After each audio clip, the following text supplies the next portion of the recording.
নমস্কার, সাবনাভিক নিউজ নেটওয়ার্কে স্বাগত।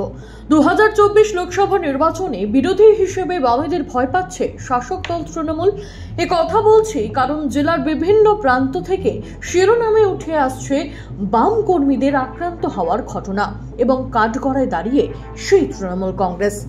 গতকাল সোদপুর মহিষপোতার পর এবার বরানগর পৌরসভার 18 নম্বর ওয়ার্ডে নপাড়া এলাকায় সিপিএম এর কার্যালয়ে আগুন ধরিয়ে দেওয়ার অভিযোগ উঠল তৃণমূল আশ্রিত দুষ্কৃতীদের বিরুদ্ধে।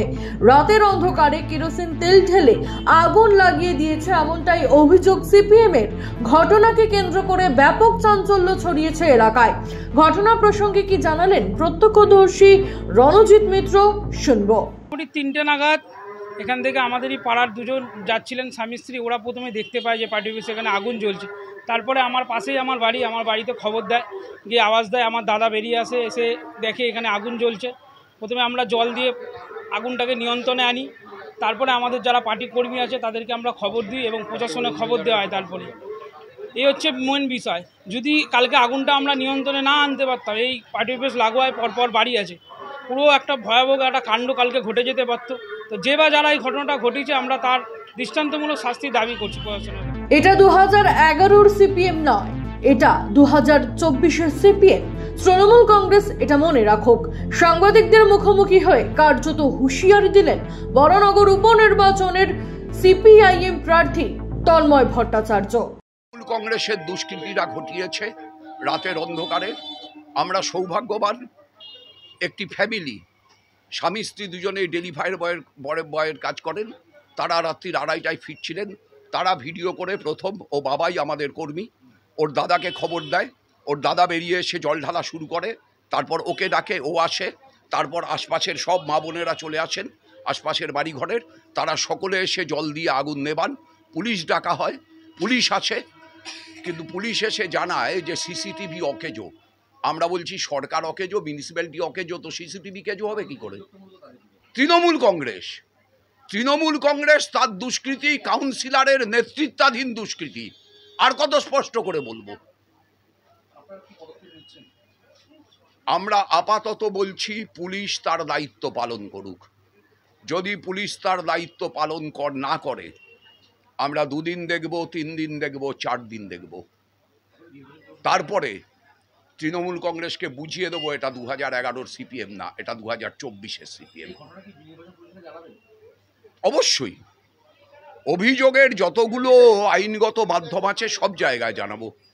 এই যে আমাদের একজন প্রতিবন্ধী কমরেড কালীপদ কোটাল 24 ঘন্টাই পার্টি অফিসে বসে থাকে। ও নিজে ব্যক্তি জীবনে প্রতিবন্ধী, যে কোনো মুহূর্তের উপর হামলা হতে পারে, এটা জেনেও 24 ঘন্টাই পার্টি অফিস পাহারা দেয়। কেন? মানুষের ভিতর সাহস সঞ্চার করার জন্য। এর কোনো মূল্য নেই, এই ত্যাগের মূল্য নেই। এটা 2011-র সিপিএম না, 2024-এর সিপিএম তৃণমূল। সিপিএম এর অভিযোগ, 18 নম্বর ওয়ার্ডের পৌরপিতা সুনাদ বিশ্বাসের নেতৃত্বে এই অগ্নিকাণ্ডের ঘটনা ঘটেছে।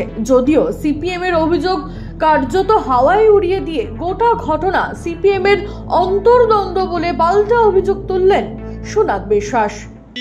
আমাদের এখনো ওই রকম দৈন্যদশা খারাপ হয়নি যেরকম করতে। মানে যখন আমাদের একদম পিক সিজন কোনো ক্ষমতা আসে, অনেকে যুযুধান অনেক জায়গায় হয়েছে পার্টি বন্ধ ঠন্ধ, কিন্তু এই ওয়ার্ডে আমি এমন একটা ব্যক্তি, আমি কোনো সময় কোনো ঝান্ডা পর্যন্ত খুলতে দিই। আমি বলি বামপন্থীদের ঝান্ডা থাকবে, পাশাপাশি আমাদের তৃণমূলের ঝান্ডা থাকবে, কংগ্রেসের ঝান্ডা, বিজেপির ঝান্ডা থাকবে। মানুষ যেটাকে গ্রহণ করবে তাকেই নেবে। আমি এই ওয়ার্ডে এরকমভাবে চলে এসেছি 10 থেকে আজকে পর্যন্ত। এখানে দেখুন আমার পাশেই বিজেপির ঝান্ডা পথ করে উঠছে, সিপিএমের ঝান্ডা উঠছে। কলকারখানা একটাও সিপিএমের ঝান্ডা আমি সরাইনি। আমি এরকমভাবেই চলি, মানুষ যাকে গ্রহণ করবে তাকেই নেবে। ও সিপিএমের অভিযোগ হচ্ছে এখন ওরা 10% ভোট পায় কিনা, এই ভোটের কেস তোলার জন্য নিজেদের মধ্যে নিজেদের দ্বন্দ্ব, মানে রঞ্জিত দাস আর তন্ময়ের ভট্টাচার্যের দ্বন্দ্ব, কীভাবে ওরা এটা করা যায়। মানে আমাদের এটা কোনো ব্যাপার না। আমি তো বলি আইনের পথে চলবে। যদি কেউ আগুন দেয় কোনো কিছু, তাদের আইন আছে, প্রশাসন আছে, তাদের যা ব্যবস্থা নেবে। খবর পেয়ে এদিকে ঘটনাস্থলে এসে পৌঁছায় বরানগর থানার পুলিশ। শুরু হয়েছে তদন্ত। রাজা দে, সাবনাভিক নিউজ, বরানগর। সমস্ত খবরের আপডেট পেতে লাইক করে সাবস্ক্রাইব করুন সাবনাভিক নিউজ। সেই সঙ্গে বেল বাটন প্রেস করতে ভুলবেন না। আপনাদের একটা সাবস্ক্রিপশন আমাদের জন্য অত্যন্ত মূল্যবান। জয় হিন্দ।